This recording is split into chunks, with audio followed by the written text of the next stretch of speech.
circumstances of yesterday. You cannot change what happened yesterday. I don't care how much money you have. I don't care what name you have. I don't care what church you go to. I don't care what car you drive or who you think you are or what kind of connections you think you have. It is impossible for you to go back to yesterday and even try and change it. If you had a good past, that's great, but you can't live there anymore. I don't care if you had a horrible past. Some of us need to wake up and realize you cannot be a victim for the rest of your life. Now what happened yesterday is done and over with. Don't allow your past to have any power over your today. It's time to let the past be the past and live in the moment today. I'm so sick and tired of seeing young people grow up and say, my brother was this, and they're talking about what happened in the past, or they look at their sister or their mom or their dad, and they talk about how they messed up, and all they do is look to the past and the failures and the mistakes of yesterday, but what they're missing is the joy of living right now.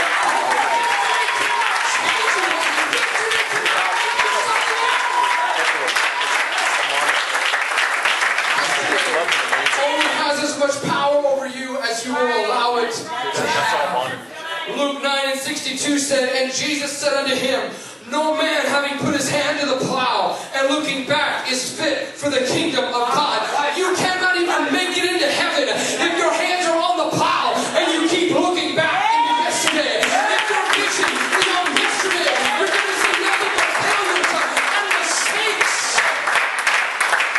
People that have hurt you, people that have wronged you, that will give you reasons and excuses to leave the church. I'll be the first one to tell you that if you want to leave the church, you have every excuse to when you look at the past. If you want to leave the church, you can do it if you just look at the past. Because you're going to find somebody that's hurt you. You're going to find somebody that's done you wrong. You're going to find somebody that said something about you or spread some rumor or some gossip or called you some name. And today you see them playing the drums. Or today you see them leading a worship service. And all you can do is remember what they said about you yesterday. And you tell the devil, I can do a better job than you can. I'm going to stand in your place, devil, and I'm going to accuse them.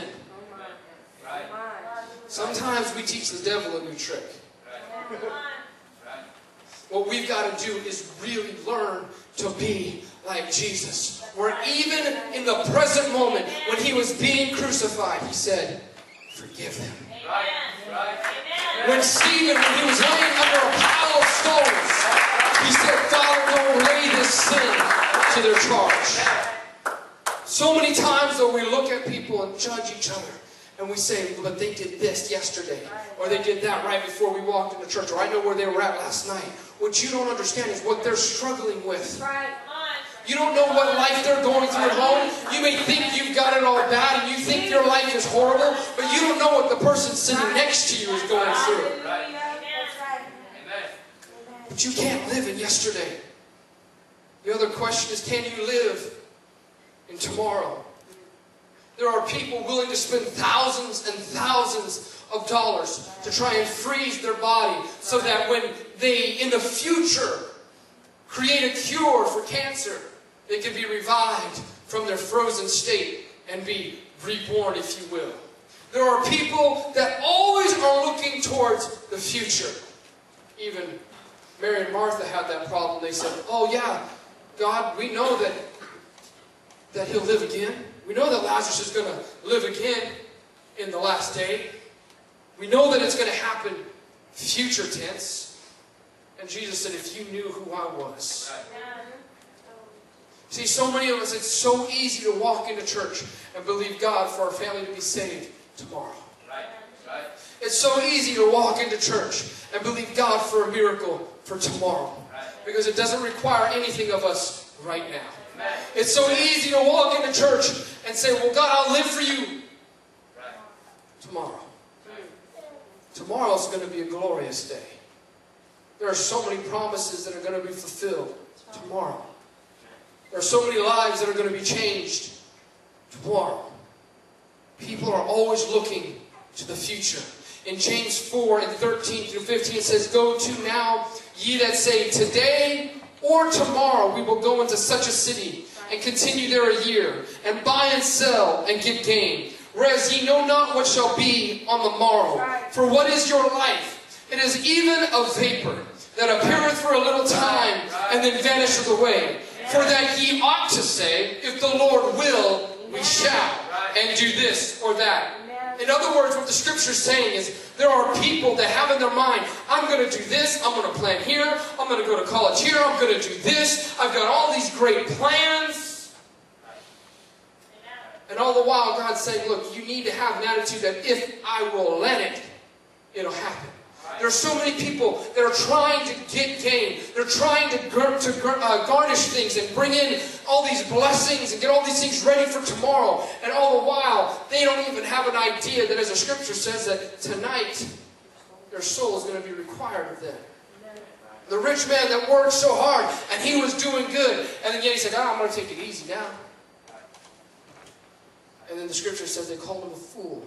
It said, because tonight, your life, your soul, your existence is going to be required of you. It would be a horrible thing to live for God so long, and then the night you decide, I'm not doing it anymore, is the night your soul is required of you. Now, I'm not one of those preachers that try and come in and preach fear. I just try and preach reality. Growing up, I had a father that used to say, I'm not trying to scare you, son. I'm just the bank where the reality check is cashed. And I learned a long time ago that sometimes what you think is going to happen isn't always what's going to happen. But there's something called reality. Proverbs 27:1 says, "Boast not thyself of tomorrow, for thou knowest not what a day may bring forth." In Ecclesiastes 1 and 2 it says, "Vanities of vanities, saith the preacher. Vanity of vanities, all is vanities." So many of us don't want to live for God today because we're afraid of tomorrow. And I've got a great secret for you. You don't have to be afraid of tomorrow anymore. Do you realize that it is physically impossible for you to live in tomorrow? I'll tell you right now, and the pastor can stop me and correct this later if I'm wrong, but you know what? Tomorrow, the church is going to fail you. Tomorrow, the ministry is going to fail you. Tomorrow, the person that's sitting next to you is going to let you down. Tomorrow, I promise you, I will let you down. Tomorrow, you're going to be hurt. Tomorrow, you're going to go home to a family and it's going to be torn apart. Tomorrow, you're going to face problems like you've never dreamed possible. And you'll never be able to live for God tomorrow. But the secret is, if you can just give God today. Amen. Do you realize at midnight, when the clock is about to strike midnight and begin ticking into tomorrow, that very second it changes and it's no longer tomorrow, it's now today.